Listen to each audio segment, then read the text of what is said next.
Hello everyone, welcome back to my channel my handmade life. तो आज क्या करने वाले हैं, तो ये बताने से पहले मैं आपको लेके चलती हूँ 3-4 दिन पहले। घर के हालात कुछ ऐसे दिखाई दे रहे थे, मौसम चेंज हो रखा है तो अभी घर का हाल कुछ ऐसा ही है। कुछ कपड़े रखे जा रहे हैं और कुछ निकाले जा रहे हैं। तो इसी बीच मेरी नज़र पड़ी कुछ ऐसे कपड़ों के ऊपर जिनको रखने का कोई फायदा नहीं है, उनको अब कोई नहीं पहनेगा क्योंकि बच्चे अब बड़े हो चुके हैं। तो मैंने ऐसे ही कुछ कपड़ों को कुछ डोनेट करने के लिए निकाले हैं और कुछ का आज हम रीयूज करेंगे। तो सबसे ज़्यादा जो कपड़े होते हैं ना, वो बच्चों के होते हैं। एक स्टेज निकल जाने के बाद में वो कपड़े उनको आ जाना बंद होते हैं, चाहे वो आप कितना भी एक्सपेंसिव फैब्रिक उनका ले लो, कितने एक्सपेंसिव उनके क्लोथ्स आप ले लो। तो सबसे पहली चीज़ें, मैंने उनके कपड़े सारे इकट्ठे किए।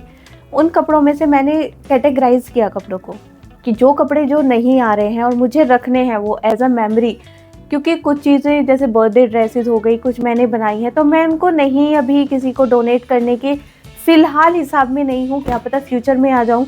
तो मैंने कुछ चीज़ों को अलग करके रखा है जिनको मैं अभी फ़िलहाल डोनेट नहीं करना चाहती। कुछ चीज़ें मैंने डोनेशन पाइल में रखी हैं, कुछ चीज़ें मैंने उस पाइल में रखी हैं जिनको मैं रीयूज़ करना चाहती हूँ, ठीक है। और एक फाइल ऐसी हो गई है मेरे पास में जो किसी भी मतलब की नहीं है, जो ना रीयूज़ हो सकती है ना तो उसको डोनेट कर सकते हो। डेफिनेटली आप उसको झाड़ा पोछे के लिए कहीं यूज़ कर सकते हो, उससे अलग वो और कहीं यूज़ नहीं हो। तो आज की वीडियो में मैं आपके साथ शेयर करूंगी कि मैंने अपने बच्चों के कुछ कपड़ों को कैसे रीयूज़ किया है and hopefully in the future मैं और आइडियाज़ आपके साथ शेयर करूंगी। तो ये वाला मेथड हम उन क्लोथ्स पे लगाएंगे जिनको आप काटना पीटना नहीं चाहते। बच्चे आउटग्रो हो गए हैं क्लोथ्स से, उनके छोटे कपड़े देखकर अभी भी ऐसा लगता है कि वो कितने छोटे थे। तो डेफिनेटली आप इन क्लोथ्स को ऐसे भी रीयूज कर सकते हैं बजाय उनको बेड में या कहीं अलमीरा में रखने। तो आपके बच्चों के पास भी सॉफ्ट टॉयज होंगे, ऐसे ही मेरी बेटी के पास भी थी। तो मैंने क्या किया, ये जो क्लोथ्स थे उनके, मैंने वो उनके सॉफ्ट टॉयज को पहना दिए। ये देख के मेरी बिटिया भी बहुत खुश हो गई और ये सॉफ्ट टॉयज भी बहुत अच्छे लग रहे थे। इस तरीके से आप अपने कपड़ों को यूज करेंगे तो वो यूज भी होंगे, बच्चों को हमेशा याद भी रहेंगे और एक मेमोरी उनके साथ और अटैच हो जाएगी। ऐसे ही उसका एक बर्थडे का फ्रॉक था, फर्स्ट बर्थडे पे उसने पहना था। अभी रखने का मुझे इसका कोई सेंस नहीं लग रहा था, मैंने सोचा क्यों ना उसके टेडी बियर को पहना दिया जाए। और ये देख के वो बहुत खुश हो गई, उसको लगा कि जैसे कोई प्रिंसेस उसके सामने आके बैठ गई। तो फिर वो क्या करती है, इसके साथ में कभी कभी वो इसको हेयर क्लिप्स वगैरह भी लगा के इसको डेकोरेट की है, कभी इसको फ्लावर्स लगा के डेकोरेट कर लेती है। तो एक गेम उनका ये बन गया और इनके जो टेडी बियर के कपड़े पहने हुए ना, ये लगते भी बहुत बहुत सुंदर थे। चलिए अब मैं आपको दूसरा मेथड दिखाती हूँ। यहाँ पे मैंने अपनी बिटिया रानी की ये डोल की ड्रेसेस बनाई है, लेकिन यहाँ पे आपको जो आपका फैब्रिक है ड्रेस का वो कट करना पड़ेगा। अभी आप ये जो डोल देख रहे हैं, ये एक्चुअली मुझे गिफ्ट मिली थी, मेरे भैया भाभी ने मुझे दी थी और ये मैंने पास ऑन कर दी थी अपनी बेटियों को। तो दे रियली लाइक इट, लेकिन अब उनकी इच्छा होने लग गई है इसकी ड्रेसेस बनाने की, चेंज करने की। तो यहाँ पे आप ये जो पैनल्स देख रहे हैं डिफरेंट कलर्स के, ये एक्चुअली इनके फ्रॉक से मैंने निकाले हैं और ये फ्रॉक्स मेरी दोनों बेटियों ने पहने थे। तो अब नंबर है इनका, अब इनकी डोल इनको पहनेगी और ये खुद ही पहनाएंगी तो हमेशा याद भी रखेंगी। तो यहाँ मैं बना रही हूँ स्कर्ट उनकी एक डोल के लिए। तो आप ये जो पैनल्स देख रहे हैं, ये एक्चुअली डिफरेंट फ्रॉक से मैंने लिए हैं और यहाँ पे मैंने इनको एक साथ स्टिच करके यहाँ पे मैं प्लीट्स डाल रही हूँ। और उसके बाद आप इसको इलास्टिक डाल के, और ये डोल के ऊपर दिखने में कुछ ऐसी लग रही थी, बहुत बहुत सुंदर ये लग रही थी। वेरी कलरफुल आउटफिट ये बनी। चलिए अब आपको दिखाती हूँ दूसरी आउटफिट। ये एक मेरे पास एक स्ट्रेचेबल जीन्स का फैब्रिक था, एक्चुअली एक छोटा सा पीस उसमें से बचा हुआ था। तो मैंने सोचा इससे इस डोल की ड्रेस ही क्यों ना बना दी जाए। तो यहाँ पे भी मैं एक स्कर्ट बनाने जा रही हूँ और इसकी अमेजिंग बात ये है ना, ये स्ट्रेचेबल है तो इसमें आपको कोई इलास्टिक वगैरह कुछ नहीं डालनी है, बस आपकी एक सीधी सिलाई इसमें लगेगी and it will fit perfectly. बहुत अच्छा इसका फिटिंग आया था। ऐसे ही मैंने इसके 2 टॉप और बनाए हैं इस स्कर्ट जैसे ही, और दिखने में ये आउटफिट कुछ ऐसा लग रहा था। एक्चुअली ये मेरी बेटी का सबसे फेवरेट आउटफिट था, ये सबसे ज्यादा अच्छा उसको लगा। आप सोच रहे होंगे बना तो हम आउटफिट रहे थे, ये कबाड़ कहाँ से दिखने लग गया। एक्चुअली इसी में से ही थर्ड आउटफिट जो है हमारी वो निकल के आएगी। मुझे थर्ड आउटफिट बनाने के लिए एक व्हाइट फैब्रिक चाहिए था, तो वो तो मुझे मिल गया। साथ ही यहाँ पे मैं ले रही हूँ ये ऑर्गेन्जा वाली लेस। तो इसी से ही आज हम एक स्कर्ट बनाएंगे। ये रफल वाली स्कर्ट होगी और यहाँ पे मैं 2 टियर्स जो है रफल के वो कट कर लिए हैं मैंने अपनी लेस से। अब लेस से फैब्रिक कट होने के बाद अब बारी आती है इनके नीचे बेस फैब्रिक लगाने की। तो इसी के लिए मैं अपना कपड़ा वहां से ढूंढ रही थी, तो यहाँ पे मैंने उसका बेस फैब्रिक भी कट कर लिया है। हमारे दोनों पार्ट जो है वो कट हो चुके हैं। इलास्टिक के लिए यहाँ पे मैं ये बारीक वाली इलास्टिक यहाँ पे यूज करूंगी। तो यहाँ पे मैंने अपने सारे बेस मटेरियल इकट्ठा कर लिया।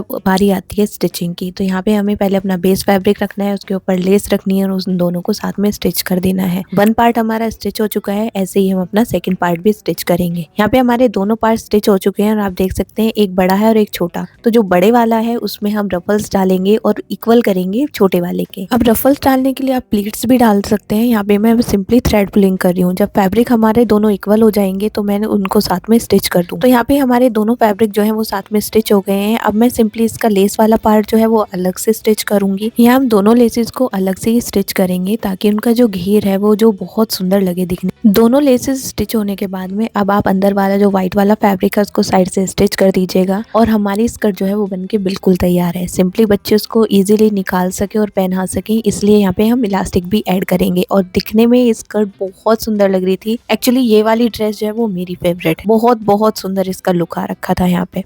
और मैं बस यहाँ पे ही नहीं रुकी, एक छोटा सा फैब्रिक मुझे उनके फ्रॉक का ये भी दिख गया था, तो मैंने सोचा लॉन्ग स्कर्ट तो काफी हो गई क्योंकि फैब्रिक के हिसाब से हम लॉन्ग तो नहीं बना सकते थे। तो यहाँ पे मैंने उसकी एक शॉर्ट स्कर्ट जो है वो यहाँ पे बनाई है। तो ये भी एक्चुअली बहुत सुंदर ड्रेस लग रही थी। टॉप सबके मैंने ब्लू ही रखे हैं क्योंकि वो ईजी थे स्टिच करने में। अब आते हैं एक और मजेदार ड्रेस पे। ये वाली ड्रेस जो है वो मैंने अपने भतीजे के मंकी के लिए बनाई है। तो गर्ल्स को ही नहीं, बॉयज को भी शौक होता है इन चीजों का। तो उसने क्या किया, अपने मंकी के लिए उसको भी लगा कि उसके पास कोई ना कोई ऐसी ड्रेस होनी चाहिए जिससे वो अपने मंकी की ड्रेस को चेंज कर सके। एंड मीट द मंकी, इसका नाम उसने क्लाउडी रखा हुआ है एक्चुअली। और जब क्लाउडी ने ये ड्रेस पहनी तो कबीर सच में बहुत खुश हो गया। तो इस तरीके के फैब्रिक्स जो हैं वो बहुत इजीली बच्चा अपने जो टॉयज है उनको पहना सकते हैं और निकालने में भी ये इजी रहते हैं। चलिए अब बच्चों के टॉयज से हटके थोड़ा और प्रैक्टिकल लाइफ में आते हैं और थोड़ा और सस्टेनेबल मेथड्स में आपके साथ शेयर करती हूँ। मेरे पास ये एक प्रिंटर था, तो उसके कवर में मैंने अपने बच्चों की ये जो बचे हुए जो ड्रेस के जो फैब्रिक्स थे वो यूज़ किए हैं। और कभी कभी ना बच्चों की ड्रेस पे इतने सुंदर सुंदर प्रिंट होते हैं कि आप उनको जहाँ भी यूज़ करेंगे वो उस चीज़ को पॉप अप कर देंगे। तो यहाँ पे भी इसके डिज़ाइन को पॉप अप करने के लिए मैंने ये जो फैब्रिक्स हैं वो यूज़ किए हैं। चीज़ों को इस तरीके से रीयूज़ करेंगे तो ये परमानेंट रीयूज़ होता है। जब तक प्रिंटर रहेगा तब तक उसका कवर भी वहीं पे ही रहेगा। ऐसा ही एक कवर मैंने अपनी एक मशीन के लिए बनाया था। एक्चुअली आप इसमें जो बियर देख रहे हैं ये मैंने अपनी बेटी की टी शर्ट में एक्चुअली ये बियर था। और ये जो आप कट पिन स्यू वाली जो फैब्रिक्स देख रहे हैं ये उनके फ्रॉक्स के हैं। तो ये डिजाइन मैंने थोड़ा सा कट वर्क करके इसको स्टिच करके और मैंने ये थोड़ा सा पॉप अप कर दिया था, तो ये दिखने में बहुत ही अच्छा लग रहा था। और ऐसे छोटे छोटे एलिमेंट्स ना आपके किसी भी पीस को मेमोरेबल बनाते हैं। अब मैं जब भी इसके बारे में बात करूंगी तो मैं ये स्टोरी जरूर बताऊंगी और ये चीजें ना आपके पीस की वैल्यू ही इंक्रीज करती हैं। ऐसा ही एक प्रोजेक्ट और मैं आपके साथ शेयर कर रही हूँ।